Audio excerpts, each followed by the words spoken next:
Hey, good morning, everybody. Good morning. And Morning. Megan, thanks for joining me today. And we're going to go over keeping in line with our series on infrastructure and core pieces. We're going to talk about servers and database management. Not necessarily, sometimes you can really deep dive, but we're going to give it a really kind of once over to kind of Mhm. give everyone a sense of what matters, they should know about, and what's important.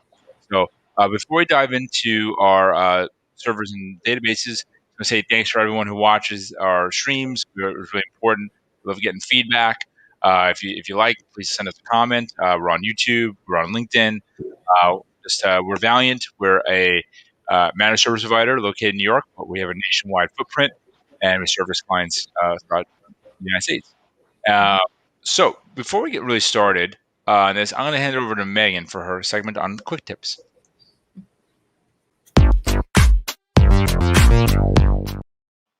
Thanks, George. I just need that music before I really dive in. And thank you, Matt. I want to do a quick refresher as sort of the person who didn't spend as much time in IT as these two experts did, Justin and George. Just a refresher on maybe the person who's not as comfortable with IT and your email security, how to be aware of phishing, all that stuff, because a lot of the breaches you see, it's incredible how simple how they get through email. So you as a user, what do you need to be aware of beyond what your company does for you and or what your email does for you? So first things first, if you get an email from someone you don't recognize, don't click on that link. Just that should be everyone's mantra. Don't click on the link. It's that could possibly be you downloading a virus or malware, and it's pretty high risk. And I think the reason they do that is also because we can kind of get into a robotic state when we're checking our email for work or just our personal email, and you're like, what's this? Is this important? And they're very good at making it something that you might want to click. So just be aware of that.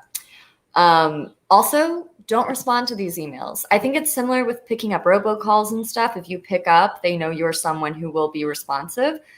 That makes you a bigger target. That makes you more vulnerable. Don't write back and be like, who is this? What's going on? Right. All of a sudden, they know you as a responsive person. That also translates to a more vulnerable target. So don't respond. Keep your password secure. I know if Marianne was here, I feel like she can always attest to this, but don't have a sticky note on your computer with your password so you don't forget it. Have a password manager so that you can keep track, because now secure passwords have to be pretty long and complex, and it's not your fault if you can't remember them. They're difficult, and it's probably better, but if you have a password manager, that just ups your security and it keeps the burden off of you for always remembering every password. Yep. And then report spam emails. This is a super simple step. It's built into a lot of different emails of, if you think it's spam, report it, they'll flag it, and they can keep emails like that from coming into your inbox. And that's just like a very basic but powerful move you can do as the user. And then I love this one, you guys, because I think I used to be fodder for this. Be aware of the information you've shared publicly of your own accord, like on Facebook. If it says this is your high school that you went to, or this was the elementary school you went to, if your security question on your bank account is what was your elementary school, don't make that your security question if that's public information. Yeah. And this is just sort of a statement in overall awareness of your own online presence. They use that data to get into your accounts. So be extra aware of that. Those fun quizzes that are like you sharing with everyone your first dog's name. A lot of times that's just sort of data collection. I don't know if you guys. Right. That's a great. It's definitely in its most innocent. It's kind of not a good use of your time on and exposing part of your things that may be part of your your personal data that people are collecting. And I think it could be even worse. In another way is that you put a lot of information on LinkedIn or other Yeah. social media sites. Those can get used as attack. We see a lot of times people will get phished early on when they join a new company because they use a LinkedIn profile and they post, "Hey, I got this great new job." So someone enumerates the name and the email addresses from that domain, and as you know, they're sending email to the person, Yeah. and especially assistants, executive assistants, office managers, HR folks. So be always a little wary, and especially Yeah. as you put things out there, really important. George, I think that's a really good point too, because it's like anyone can get on LinkedIn, anyone could make an account and have access to that information. So, Right. of course, you should post, "Hey, I got this great job." That's important for your network. But maybe just know, hey, maybe the first month or so, I'm extra vigilant about emails, because that's clicking on that bad email your first month at the job. Not good. Yeah. No one's happy with you. Yeah, No, and I'll add no, even into that as well too the security question angle of that. If you're using security questions, one tactic that I like and can be a little difficult to adopt is fake answers. That I know the answer that I use to a particular security question is not actually the answer to that question. It's the answer that in my head I've made up to go to that security question. So you're not going to find it. If I'm secretly doing, this is not it, so I'm not giving information. But if if the question is what's your favorite band, and I make it my least favorite band, no one's going to guess that because it's not really the answer. Oh my gosh, Justin, that's everyone live here. I never been doing that. Stunned. It's a good one. It's a good one. Yeah. I also know lyrics or titles of things, like a little more complex information is that true? Right. Yeah, like It's more of a passphrase. Yeah. But the Yes. problem with you should change certain parts of it because English language words tend to get more vulnerable to dictionary attacks or Yeah. that sort of thing. So, numbers, symbols, all that. Yeah. nonsense word works pretty well as well.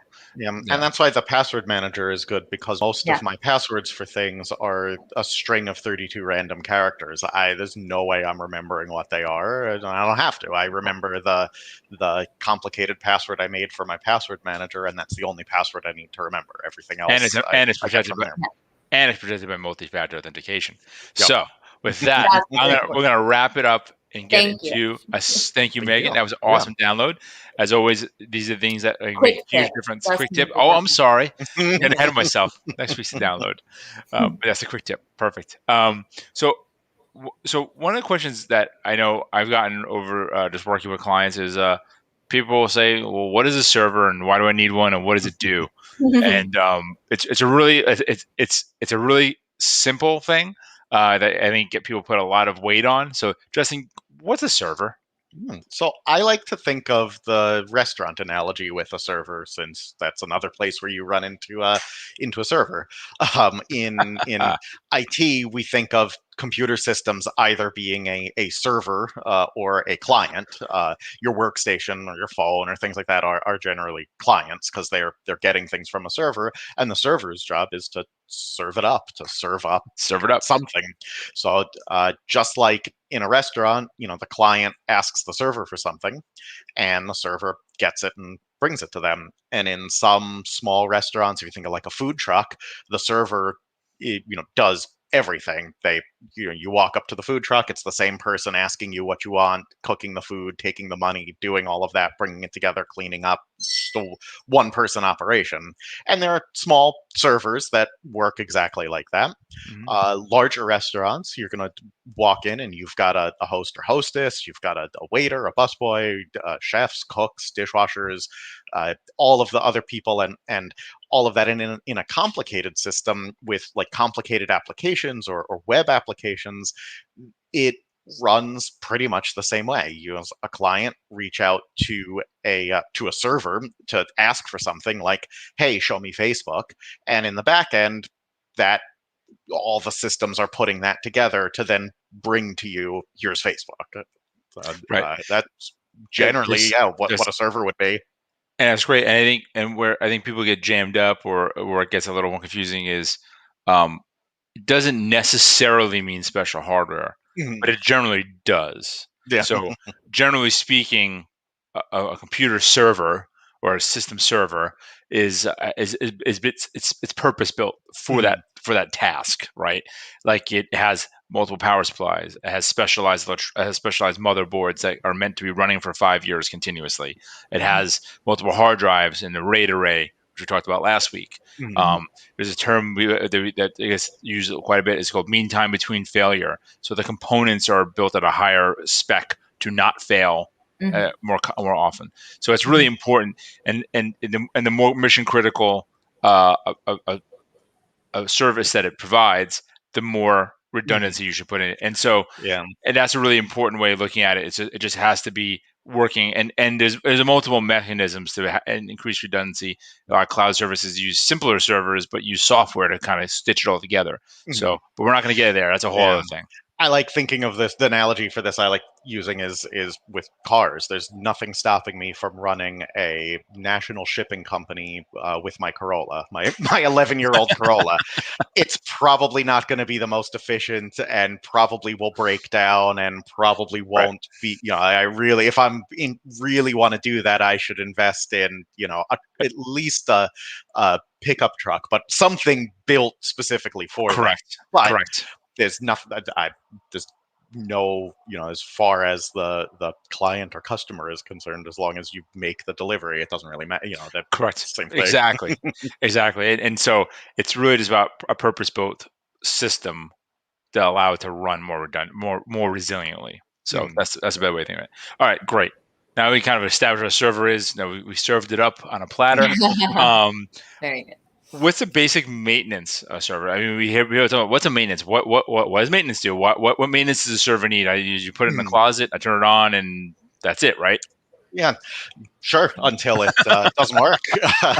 Same thing as using my Corolla to deliver FedEx packages. It's going to be great, but if I don't pay attention to the, when my last oil change was and what the tire pressure is, I'm going to have a bad day. And server hardware is the same thing. The first part of it is always monitoring. You want to pay attention to things like how much free disk space is there. Are disks performing properly, or are they showing signs of failure? Is the internal temperature of the server too high? That could be a sign of something else going wrong. These are early warning signs that something isn't right, and we should take action and perform some preventative maintenance before something happens to bring the system down. And again, because like you said, Georgia, it's purpose built to have that redundancy. In a lot of cases, you can see things like a disk showing that it's predicted to fail means that the disk is still working, but it's showing signs that something is going to fail, and you can swap that disk out without shutting anything down and keep things running. There's also the layer of monitoring the applications that run on them as well, and that's everything from the operating system down to specific programs. That's key to monitoring, like the Windows event logs, or if it's Linux, the system logs there, to look to see, are things generating alerts? Are there problems? Is there anything coming up? Antivirus logs, all that. Really reviewing that stuff and seeing if there's anything that is an early warning sign that something isn't working. And that can also include monitoring things like average CPU and RAM usage. If you have a server that is constantly running above 95% CPU usage, well, that means there could be something wrong, or it could mean it's not spec'd right, or it's useful information. Right. It becomes part of your overall troubleshooting, or it becomes your kind of the routine maintenance you do to prevent things from failing.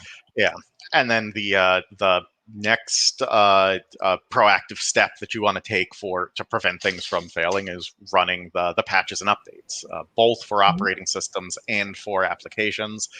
This is critical for the hardware itself sometimes. Yeah, that's true too. Absolutely. The firmware for the hardware, running those pieces, critical for security, but also critical for performance in general. That not every patch and update fixes a security hole. Sometimes it's a performance issue. Sometimes there was a bug in the software in the last update, and this one fixes it.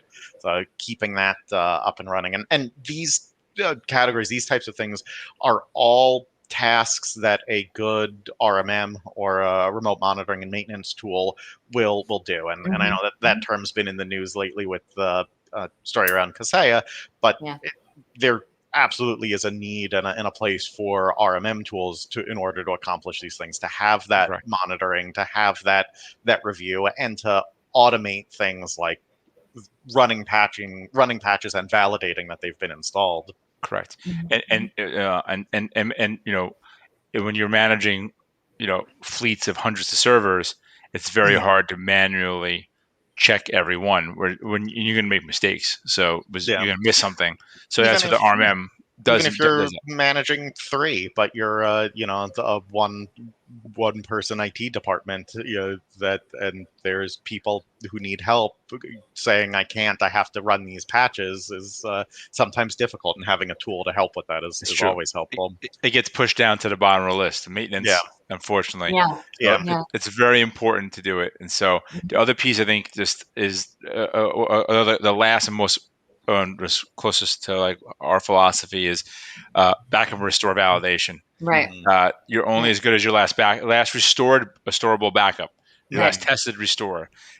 We use a lot of different tools to accomplish that here, but it's a constant battle. Because backups want to fail. It's like a helicopter; it wants to kill you. It's a similar kind of thing. Because it's a complex thing. It's a very important and things, and it breaks. There's a lot of moving parts to it. I think if you thought of software as a ship, a software has millions or billions of pieces of it. Windows has billions of lines of code at this point, and they all have to work. And the fact that it does work as well as it does is pretty amazing on some level.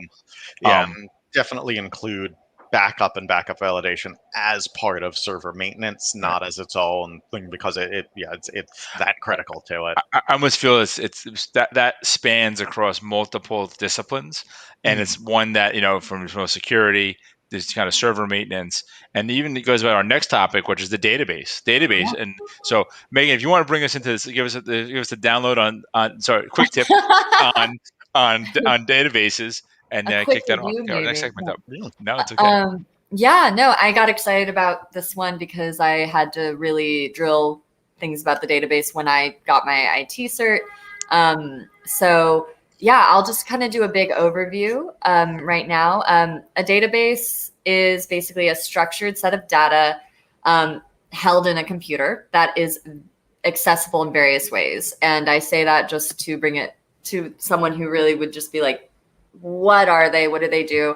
If you want to contextualize it a little bit, this really helped me. An Excel spreadsheet is a microcosm of an example of what a database is. It's just holding important information and organizing that information. And then if we move ahead a little bit, relational databases. My Midwest came out, excuse me. Relational databases, it's structured to recognize relations among the information that's stored in the database. And that sounds kind of like jargon, but I was talking to Justin about earlier, and online shopping, right? Justin is sort of a good example.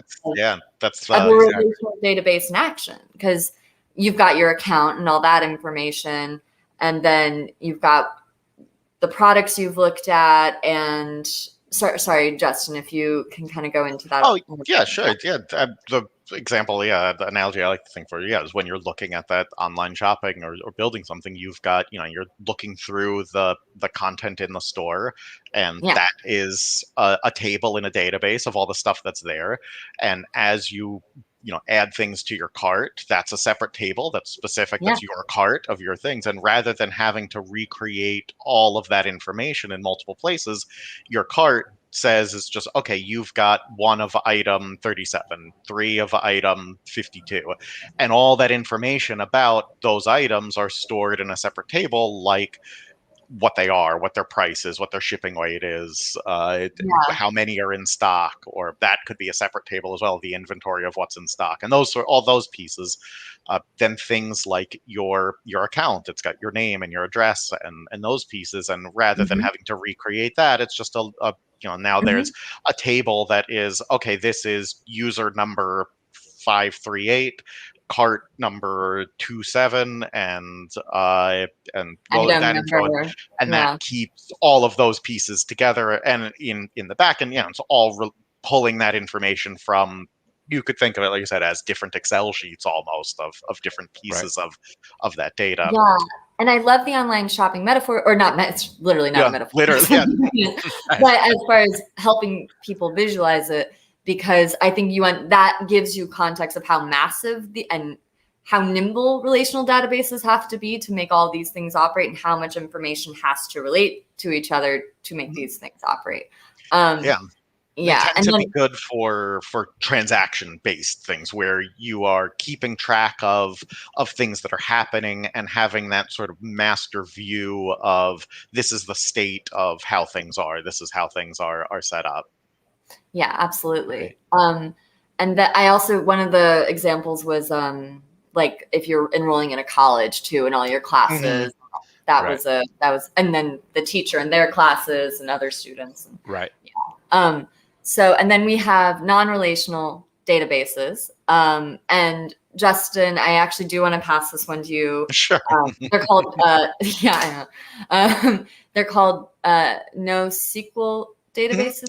That's one example. That's one type. But SQL is SQL, for structured query language, is just a way of accessing information in a database. And there's this other category of databases that are built that don't use SQL. A lot of times they use what's called like a flat text file, essentially to store information. And I'm not going to go super deep into them. Things like Azure has Cosmos DB, Amazon has DynamoDB, there's MongoDB, and different types. And the ideas here, they are better for non-highly transactional type things, where it's more about having a very fast and very widespread ability to look up information or to manage information, but the transactional nature of it isn't as important. It's a super simplification and rundown, but the database topics itself could be its own month-long series. It's a lot of times you don't interact with these NoSQL or flat. Usually interact with them via API versus queries, the same way that you would, and you don't, and generally you don't write queries and reports out of it the way you would with a SQL database. But I think the most common, what most people their day-to-day experience with a database where they have the most day-to-day and interaction with it is in things like in QuickBooks or FileMaker, where you have a database file that lives on your machine, and you have an application that accesses that database and can do things like have records and have multiple people accessing it at the same time. Yeah, we've supported many a year where it started out as Excel, graduated to Access, and then the company has like a really complex decision on, do we make this into a full-fledged application, look for something off the shelf. So QuickBooks is definitely the one that people deal with most. And when it breaks, you have to deal with the QuickBooks breaking. So always back that up. That's and that goes to our next segment, which is database management. Yeah, exactly. Always about, is the backup working? And it always goes back to our next topic, which is some basic database management tasks. So once again, backup. Before you make a change to the database or to schemas or a key pair or anything, back it up. Run a backup. Backups are really unique.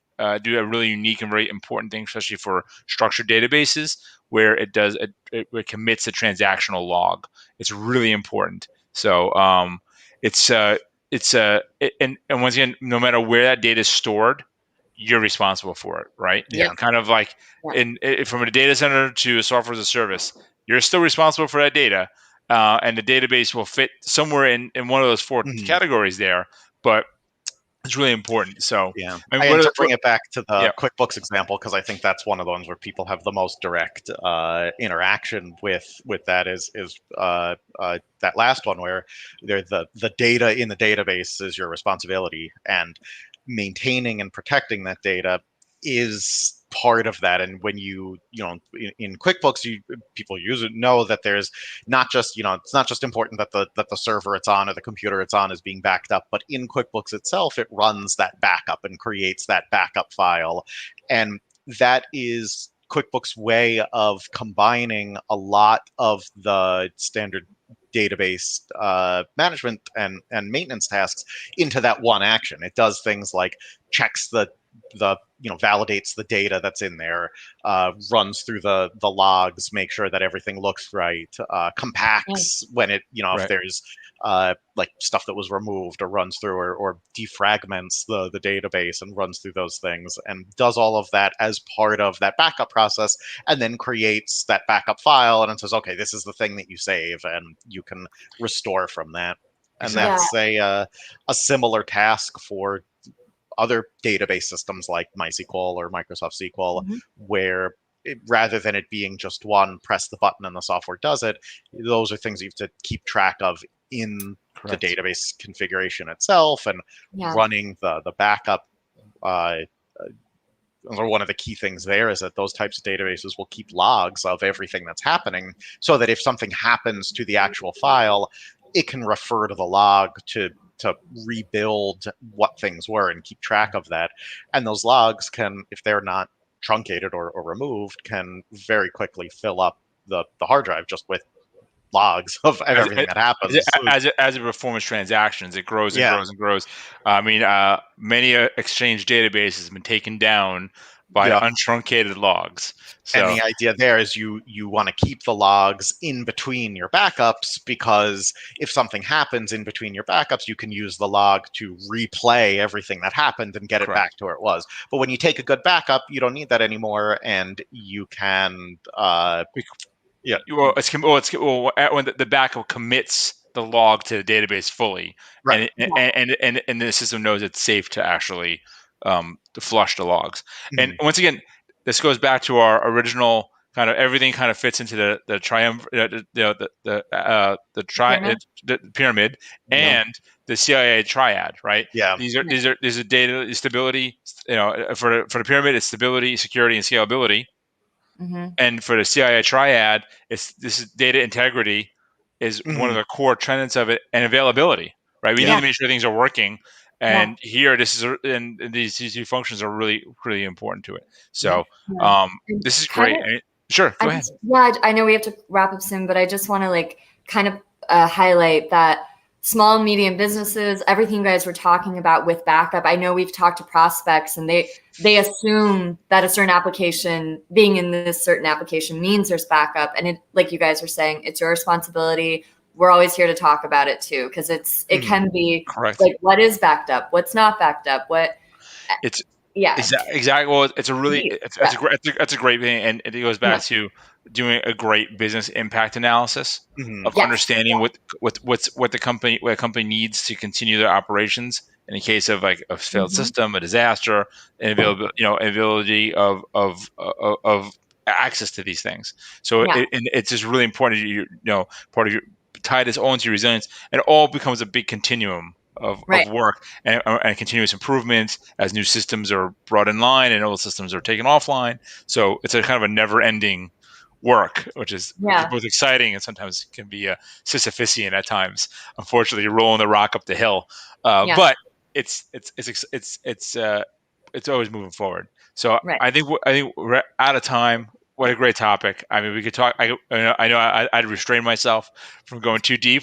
Justin, too. I could see you chomping at the bit, and Megan, that There, was great. I know. I'm like very. It's It's good been a stuff. cool It's great. discussion. Thank you today. So, yeah.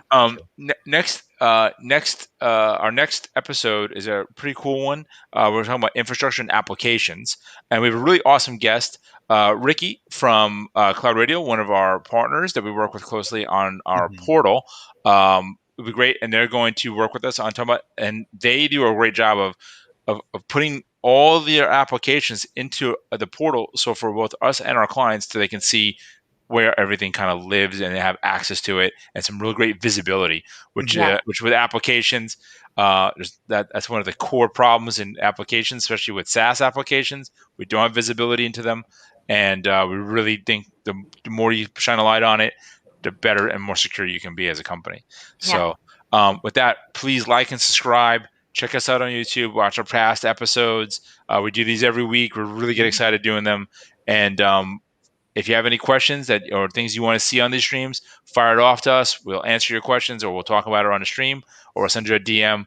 And that's it. And check us out at thevaliantway.com. So with that, I'm going to sign off for the week. Justin, Megan, thank you so much today. It was an awesome episode. I'll see you all next week. All right. Bye now. Bye, Thanks, everybody.